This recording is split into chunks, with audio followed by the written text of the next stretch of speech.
I got a 15-year-old, soon to be a 16-year-old.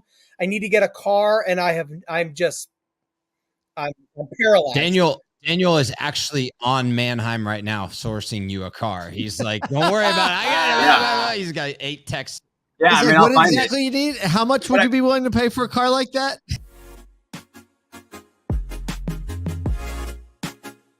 Welcome to our first episode of The Wheelhouse.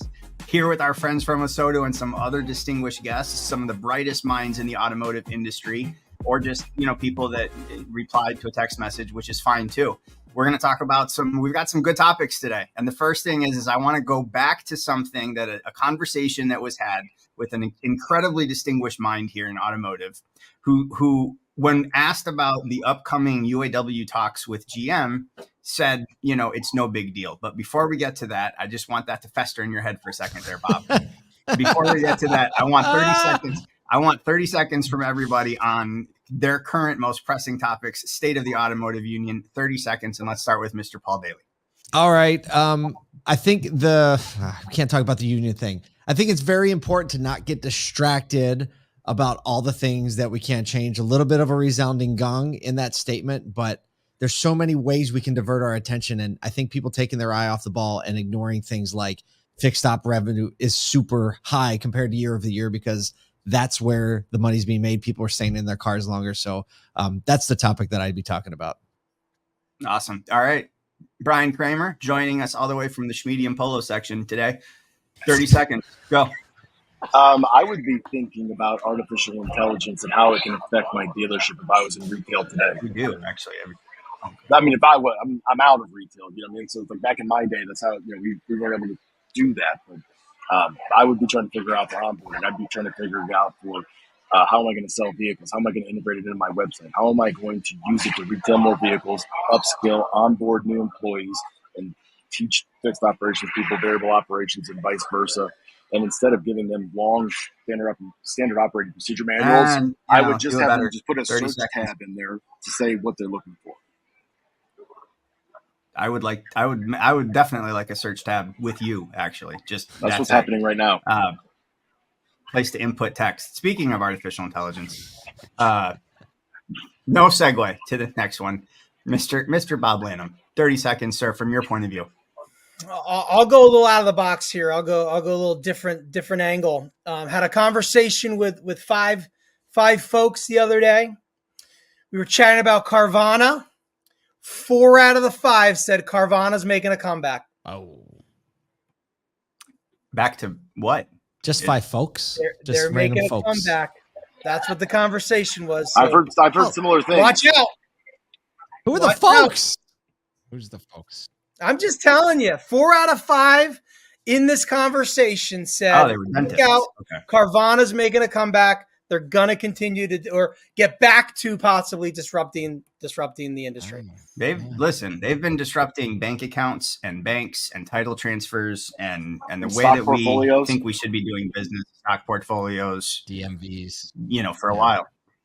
Kyle, 30 seconds on the clock. Yeah, I think for me, it's the industry is a lot of looking at OEMs right now and kind of what are the plays, the EVs, but the real root of it is like the question still stands is what if sales teams to do when they haven't focused on some of the processes that made them strong over the last 2 years, and even some of the things that in 2018, 19, and 20 people were looking at before the pandemic hit.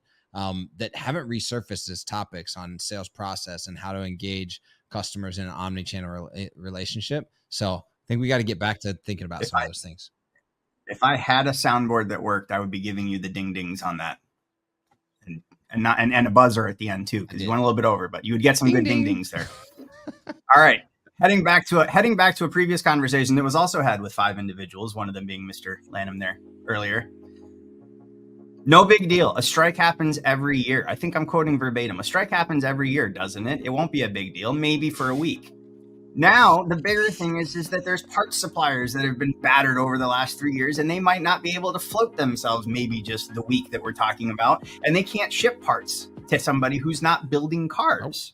And since everything started off so amicably, people just asking for compensation packages from 2007, and then getting retorted back with an even harder line in response back to them. Bob, do you want to change anything about that statement, or perhaps offer some advice on if you do think things are going to be a little bit disruptive, what are we doing in the meantime? How to car dealers, have we learned anything? If it made it seem as if it wasn't a big deal and there wasn't a ripple effect, I apologize for that. But where I was going with that comment was, I've lived in the Detroit, Michigan area for 20 years. That doesn't make you an expert. It does not make me an expert at all, but every year that I've lived here, almost every year that I lived here, there has been a strike, a very calculated, strategic strike. And I think, they've been negotiating, OEMs and the unions have been negotiating for 100 years. I don't know, right? A very, very long time. They've been negotiating, but they haven't been negotiating in a situation where we're in now, where we've already had an incredibly battered supply chain, where we're still not 100% on our supply chain. But there's always a situation. There's a recession. There's too many vehicles. There's not enough vehicles. There's this shortage, that shortage. So all I was saying at the time was, I think they're more strategic than impulse. Okay, so essentially, not really anything that we need to worry about. Nothing terrible coming up on the bow. That's what I believe. That's okay. That's what I hope.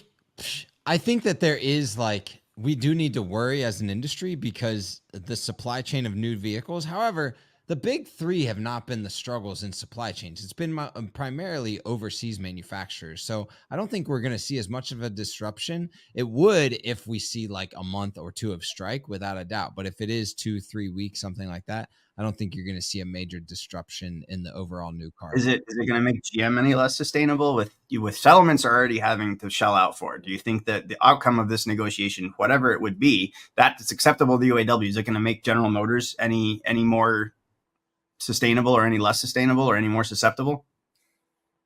That question's above my pay grade.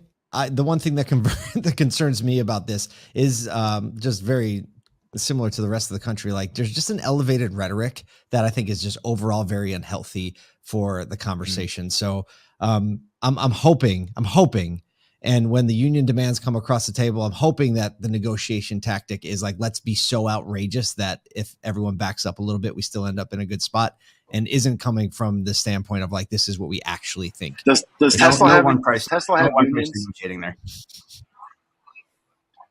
I don't yet. I don't think. Why? Want to start one? Are we starting one?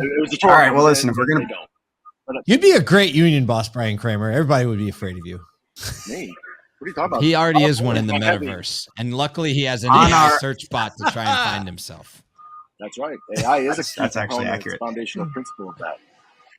As long as we're talking about electric vehicles, let's talk about electric vehicles. Aggregated a few things that have happened that we've seen happen over the last week, right? CEO from Stellantis tells us our best shot to sell anything that's electric in the United States is it has to be an SUV, A, B, made in the United States, and C, under 25 grand in price, and D, with margin in it. And I say I'd like to be taller, and I think all that would make sense at the same time. I just saw Bigfoot yesterday. Yeah, Tesla being as enigmatic and progressive as they are, goes out to 84 months for their loans and also slashes prices. So basically doing something that manufacturers have been doing since the 60s. He just doesn't call it dealer cash. Also. And then Lucid followed suit and decided they were so concerned about their under 700 units that they've sold so far that they were going to slash prices there too, which makes me wonder, if you've only sold 600 cars and you're slashing prices, how many cars do you have that we don't know about? Then California, which is like our most like whip and absolute, like we have no sympathy for your combustion engine. 1 in 4 cars sold there last month was electric. Wow. If there's not tax incentive, if there's not incentives, if you're not slashing the prices, if the state's not making you do it, are you buying an EV? I'm only going to lease one, because on a lease, at least I'm going to hedge my bet. And there are some crazy lease deals. Hyundai Ioniqs, I saw a $399 lease deal with, like not a lot of money down. And I was like, wow, that's a lot of vehicle for that. Now, are they force feeding that? Probably. Are they trying to force a market between taxes and incentives because that's the only way to do it? But unless it has a closed-end lease with a closed-end residual, I'm out. Yeah. By the way, if you're just listening, Brian Kramer's in an airport. And we're pretty sure that's where the scream came from. It's all part of the experience. Or that's an incredible virtual background. I think I talked a little bit about adoption curve last week, and this is what's interesting. And I had some time to think about this week. When we think about adoption curve with technology, a lot of times we point to the phone or the smartphone in particular, the cell phone and the smartphone as far as adoption curve. And if you really look at the cell phone, the earliest adoption happened in the late 1980s, early 1990s, when like cell phones started to be in cars or high business travel. So in that, you've got a little over a 30-year adoption curve related to just the cell phone in particular, with a high level of adoption with the iPhone bringing into smartphones. Now, let me get to the point here. The phone's adoption curve has actually been significantly longer. And if you look at the ability to buy and the adoption curve of anything else with the phone, it's been over 100 years. Similar with cars. We're forcing an adoption curve that hasn't been seen in the past of under 13 years at this point. We really saw the start into pressing into mass market adoption of EVs. On the phones, though, didn't it start out that they thought we needed a keyboard? Right, exactly. And there was a different fruit phone company that said you got to have a keyboard, and then somebody else was like, no, you don't need a keyboard, you need a screen. So are we on the keyboard stage of things right now? I don't think we've even seen exactly what the EV is going to be long-term standing. Okay, the thing I don't get about AVs, this is where I'm stuck. What's the deal with these EVs? I'm just kidding. Well, so we were going to have multiple charging ports, and then we all consolidated to one, Tesla's, I guess. But even here in the Midwest where I live, like even half the Tesla stations are full when I drive by. How the heck are we going to get like 3 or 4 or 5 more OEMs all hitting those same Tesla stations? I just think, time's up on that segment, guys, but I'm just so confused. It just seems like the only thing that's spurring anybody to buy or lease an EV, there's got to be just some massive carrot or a massive stick or a combination of the two of them. And it's like, we talk about adoption, and there's like the legal way of adoption where you go through interview process and you do everything the right way. And then there's kind of like mandates where the other way is just called kidnapping. And it seems like that's kind of where we're at now. All right, moving on. To another a domestic giant, Cadillac. Their chief marketing officer took to LinkedIn to talk about a new model, and it's got me just absolutely baffled. Why? So if everything we're talking about with EVs, that you need a price incentive for them to buy it, the thing you would think is that we would go to a lower priced electric vehicle, right? No, not there.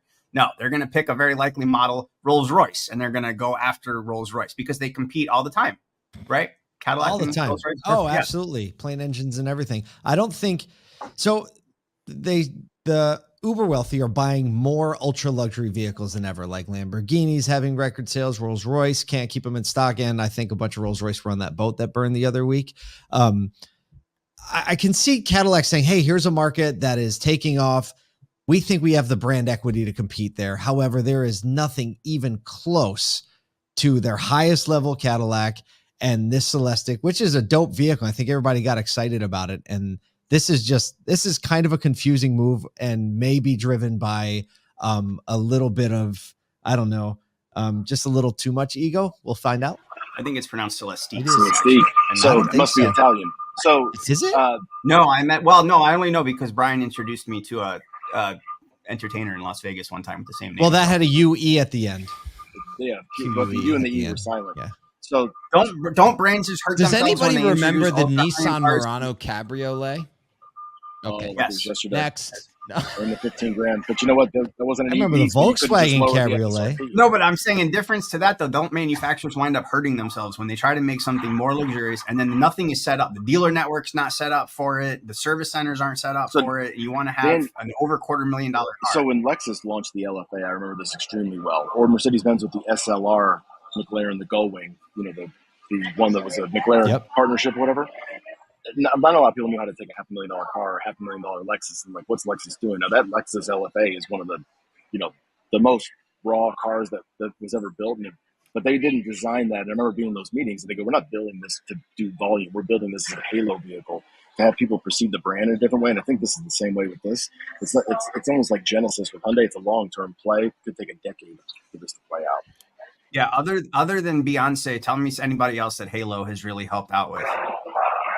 Because I can't really think of a car manufacturer certainly that has. And why with Lexus anyway either. I mean, that had to have been so far out of the this will be $860 a month for the next 36 months sort of conversation. I don't even know where that Why came do from. But why why do auto Cadillac? manufacturers Why raise it Cadillac up all of front a sudden when it's so looking at expensive? Rolls-Royce saying we're going to make a $500,000 electric car? And no, who else is making a $500,000 electric car? We Maybe can't even that's the sell the ones statement that they're are trying to 60. make. It could be the statement they're trying to make. I mean, here's the thing. Like they've done, I don't know if you've been paying attention to this when they first launched this. It was almost about a year ago. They started talking about it and the press around it, the engagement around it, the high profile people, it was huge. And I think you're going to just see like the number, maybe it's 50, maybe it's 100 of these that are sold that are extremely high priced, that are extremely high engaged. These people get to go see this thing rolled off. You get a designer call. It's just a call to It's a handmade in the totally Celestiq region of France in the hills. Oh yes, Amazing. Go there. I mean, I think you're going to see an engaged. engaged crowd that is like super high line, super like they're going to be into this. I get to design my car with a designer. And then it might roll off, and maybe it's a place where they can play for just a different eye, because goodness, when they came out with that brown color, they were looking at a totally different eye when that happened. So maybe it's the same buyer that buys the Escalade Platinums. Okay, well it's 4 Escalade Platinums basically to get know. this one fully configured. All right, moving on. Payment on that. Moving on, as we all tend to do, and we're looking over the table of contents for automotive news. There's like 2 articles in one, and I just didn't even like. Does anybody look at that one after the other there and think maybe we should spread these out? Okay, so one article says that auto loan rates are going to approach 7%. The sky is falling. The other article says that people are waiting too long in finance. Well, if the implication of the first one is that interest rates are too high, why buy a car? Why are we waiting in finance? How does either of this make sense? And which is the right one? Is that a rhetorical You don't question? even know how to answer that. Well, which is the right one? We've been talking about, Next headline. we've been talking about reforming. With that background, Kyle, you look exactly like a stock image. I am actually someone's next background. It's going to be great. Yeah. Oh, okay, which one Actually, is he's moonlighting as a stock image generator in the evenings. We've been talking about reforming the finance process for however long. I don't know that we need another study to say that people think they're waiting too long to go into finance. But okay, so let's say that one's probably right, and that 7% in auto loans isn't going to be the end of the world, because it so far hasn't been the end of the world. It hasn't been the end of the world. So now that people are here's what I do know is we're talking about the 7%. That's not going to push. I was talking to a buyer over the weekend, a friend of mine up in Idaho, buying a vehicle. Last vehicle they bought was financed at 1.9%. It was a specialized rate. Now they're buying a vehicle at 7%. For him, it was like, oh, same payment for a less vehicle? Meh, you know what? 6 1/2 dozen the other will make the payment. The problem isn't the 7% interest rate. It's the person that previously could buy at 10% that's now pressed to a 15, 16, 17, 18%. There you go. It's not the 7% buyer that's the issue. It's the 16, 17, 18% buyer that previously could buy a $20,000 vehicle at 10% and still be in the market. Now that same $20,000 vehicle is a $27,000 vehicle at 18%. And those people are just out of the market altogether. We're still sidelining buyers based off of interest rates, not just based off of supply. let alone their next trade cycle after they buy that car. Then. So that's okay. I think that's the bigger headline that we should be talking about, is a market that's still continuously sidelined by the inability to buy vehicles right now. We're not, it's similar. It's like, yes, there's still going to be prime buyers that buy all of these EVs, but it's, I appreciate the statement at the beginning, the Stellantis CEO saying, hey, look, we've got to make this vehicle under 25,000 to see adoption. Can that happen? I don't know. But I do know that like mass adoption would be required to be in that payment range, because that's still going to be the. Can you do one? Can you get under 25K, but interest rates are at 12% going up from there? Would that matter then, or does it have to be that, or does one push down the other? Now we've got interest rates 12%, so we need got to back in from the payment. I can tell you that 2016 and 17 Teslas have hit the bottom, whereas all the other Tesla models haven't. And there's a huge demand all of a sudden for those vehicles that become more affordable than hybrids or any other combustion engine in that segment. Okay, so this is actually let's lead into this next section. I'm going to start off with the question that was in there already. Okay, so first off, okay, Cox raises their annual used car forecast from exactly 35.6 million to 35.7 million. And this is which is still down, by the way, from the little over 40 million that we had 2 years ago. And this is I see this everywhere being quoted. The forecast says we're going to sell more used cars. Used cars are back. They're rebounding. They're right. Okay. So over that much, everyone's losing their head because of that. Is that something that really deserves that? Is it called a rebound at that point, or is that just called a correction? And so far, also, they're saying that part of the demand is going to come from a shortage of 2 to 4 year old vehicles, right from the time of the pandemic. Oh, I'm so curious because we've just talked about how Teslas in the last few years are worth so much less. In general, are EQs worth less? In that last 4 years, are they worth that much less because the market's not looking for them and they're depreciating that way? So are we actually seeing a rebound in used cars, and are we actually seeing prices for used cars stabilizing? Because also Cox says that's reached we're stable at this point moving forward. So go ahead. I don't think you can sit there and you can blanket statement that entire topic. There's so many subcategories within those categories, and I definitely see that the average age of a vehicle that's being sold and the mileage is going up, the car is getting older. But I would say that there's a lot of cars, and I think that's where this dichotomy comes from all the time, is that there's a ton of cars that are more in demand and actually going up in value, and you see that going on. Are electric cars some of those? Hummers are. Now, they're evaporating in terms of the profitability, not how much as they were, but they're still selling for over MSRP. But that's an outlier. Overall, no. If you look at an efficient market, like in any economics perspective, it's not from free market that EVs are selling. It's because of the tax credit, like you said. And that is revealed in the secondary market in used cars. You see exactly how much demand there is. On cars.com, we see 7% searches and only 4% of the vehicles coming offline are EVs. So that tells you how much appetite there is. So EVs are worth less once they're used than a comparable ICE vehicle at the same price point. A little bit less for the first 3 years. After the third year, as soon as it's out of warranty, or whenever the warranty is, it drops it plummets. It like double the percentage of depreciation rate. Okay. All right. So, and then are we in for this big rebound? Well, I definitely think so.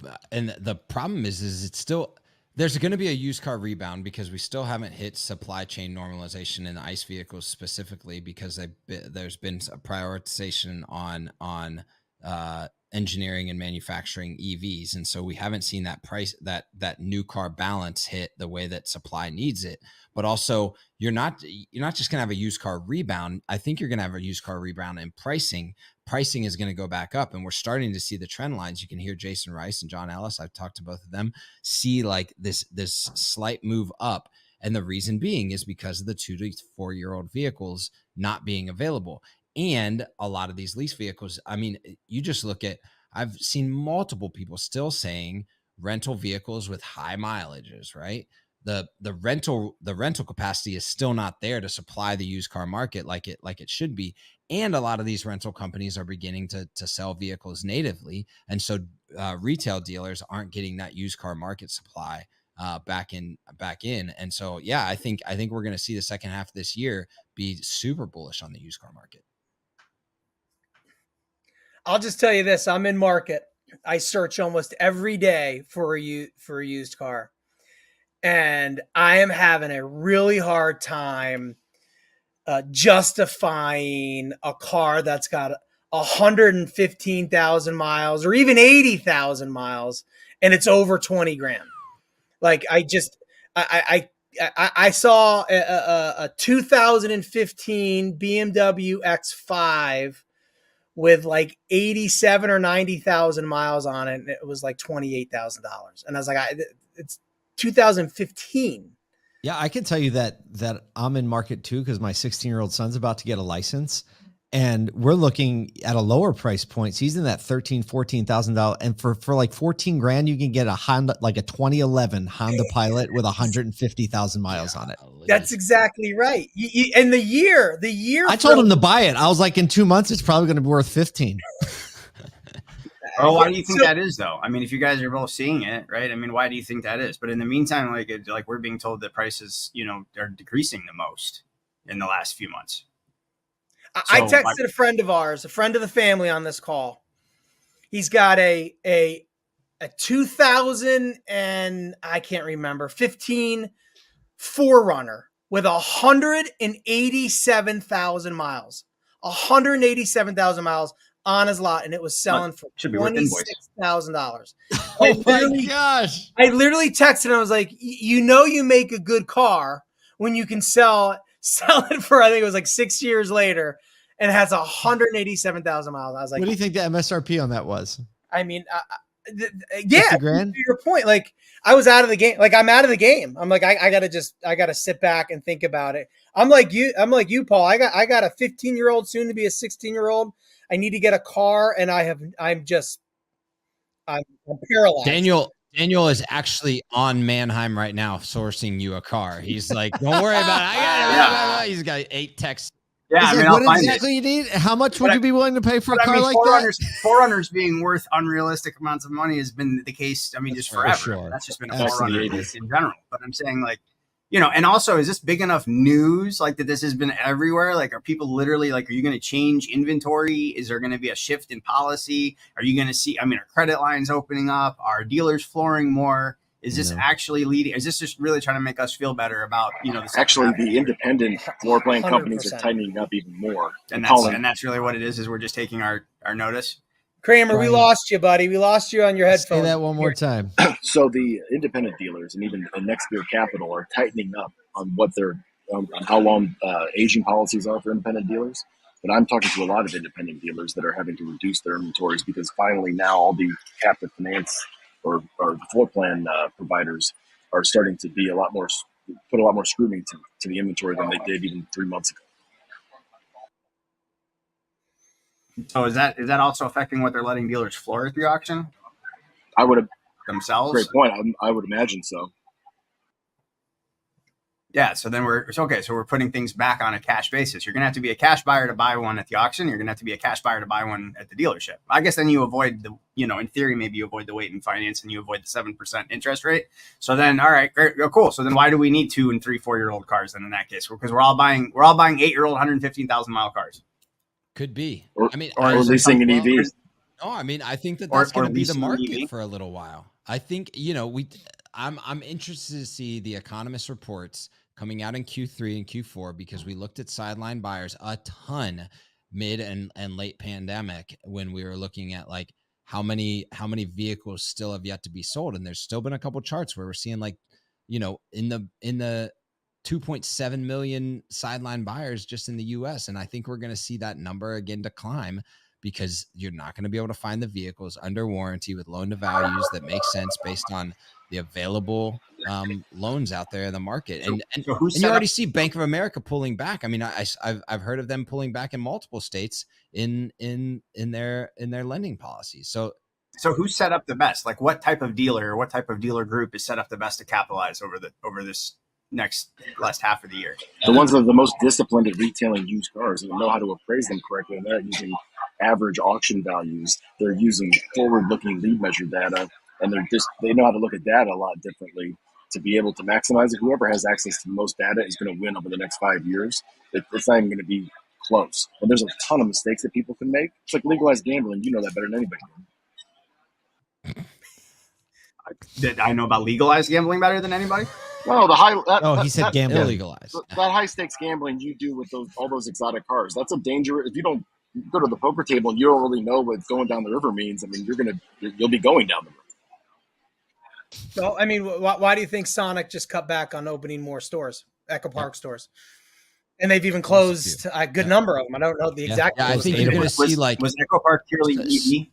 Was Echo Park purely EV or ideally EV? I would no, it actually wasn't. I would say you're going to see suburban, mid to upper class dealerships that serve those clientele continue to win, and you're going to see urban and rural dealerships that serve a mid-market payment buyer could begin to struggle. All right. Any final thoughts here as we gave a little bit extra time to that one here, but we're coming up on the close of our first episode of the Wheelhouse and wanted to give anyone any last thoughts that they had that they wanted to throw out there with obviously not enough time for us to respond. So go ahead and throw it out there. I'm just excited for Brian Kramer's dealership in the metaverse with AI search, talking about Tesla, 7-year-old Tesla EVs gaining value. Plugged right into the interface. And actually, I started out with the DeLorean app back on the net. All right. Well, Yes. I'm glad No we flex learned a few capacitor, things yeah. about like. Well, for sure, and Which yes, kinda is the and key to the your- whole and your damn blinkers thing. as well. So I'm glad we learned about all these things, and thank you for your input, Brian. Thank you for not referencing much other than gambling this time and not recommending risky stock purchases. Thanks everyone else for taking time out of their busy day to join us, and we will see you again next week with a brand new topic and a few topics and headlines to go over here on the Wheelhouse. Thanks for joining.